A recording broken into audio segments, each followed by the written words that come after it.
સીતારામ બધાને। આજે આપણે રાજકોટમાં આવેલ ઈશ્વરીય પાર્ટ 2 કરવા જઈ રહ્યા છીએ। હું મુકુંદ પાણખણિયા એકદમ પોઝિટિવિટીમાં આપ બધાનું સ્વાગત કરું છું। આજનો મારો પોઝિટિવ થોટ છે, જીવનમાં બાળક બનીને રહો। જીવનમાં જ્યારે પણ શક્ય હોય ને ત્યારે બાળકો સાથે ટાઈમ સ્પેન્ડ કરો, કારણ કે તેમની સાથે આપણે પોતાનું પણ બાળપણ યાદ આવે છે।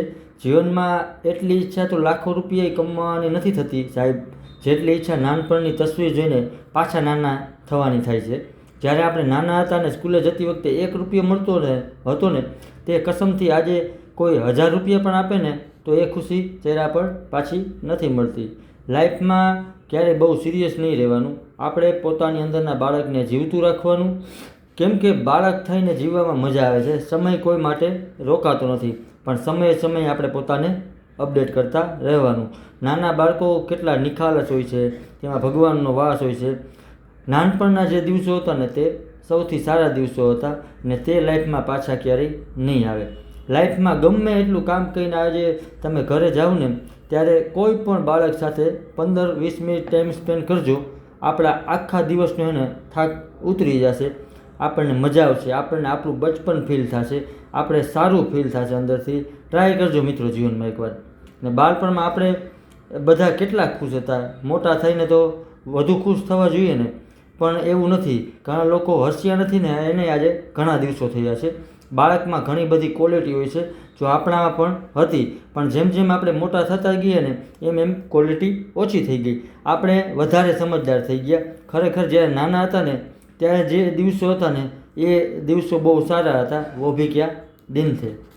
અને લાસ્ટમાં મિત્રો એટલું કહીશ, રડવા માટેનું કારણ નહોતું, ના હસવા માટેનું કોઈ બહાનું, બધી વાતમાં મસ્તી ને મિજાજ હતો। કેમ થઈ ગયા આટલા મોટા, આનાથી તો સારા તો નાનપણનો જમાનો હતો જેમાં કોઈનો સ્વાર્થ પણ નહોતો।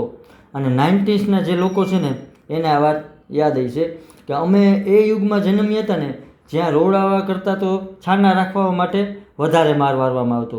Thank you all of you મને જોવા અને સાંભળવા માટે। નેક્સ્ટ વિડીયોમાં હું બીજો પોઝિટિવ થોટ લઈને આવું છું। મારા ઇન્સ્ટા અને એફબીના પેજને ફોલો અને શેર કરજો, મારી યુટ્યુબ ચેનલને લાઇક, શેર અને સબસ્ક્રાઈબ કરજો, જેથી કરીને આપણે વધુમાં વધુ લોકો સુધી પોઝિટિવિટી સ્પ્રેડ કરી શકીએ। અને મિત્રો બધાનું બચપન બહુ સારું હતું। જીવનમાં આપણે હે ને આપણા અંદરના બાળકને હંમેશા એને જીવતું રાખવાનું। લાઈફમાં કંઈ પણ થાય આપણે બચપન ક્યારેય નહીં ભૂલવાનું, કારણ કે તે આપણને એક એવી ફિલિંગ આપે છે ને કે આપણા ચહેરા પર સ્માઇલ આવી જાય છે। અને બાળક હંમેશા નિખાલસ છે, તેમાં નથી તે કોઈનો સ્વાર્થ જોતો, તે કોઈની સાથે સરખામણી કરતો। એટલે બાળક બનીને જે રહેવાની મજા છે ને એવી એકેય નથી, કારણ કે આટલા મોટા થઈને આપણે આની ચિંતા છે, ઘરની ચિંતા, ઓલી ચિંતા, બધી ચિંતા, એના કરતાં બાળક અમુક સમય જીવનમાં છે ને બાળક બનીને પણ રહેવાની મજા છે। તો બાળક બનીને રહ્યો, એકબીજાને ખુશ રાખો, પોતે ખુશ રહ્યો, કોઈની મદદ કરતા રહ્યો, કોઈનું થાય એટલું ભલું ઈચ્છો, કોઈની ઈર્ષા ના કરો અને મજા કરો। જીવન જીવવા જેવું છે અને જીવનમાં બાળક બનીને રહો। Thank you all of you.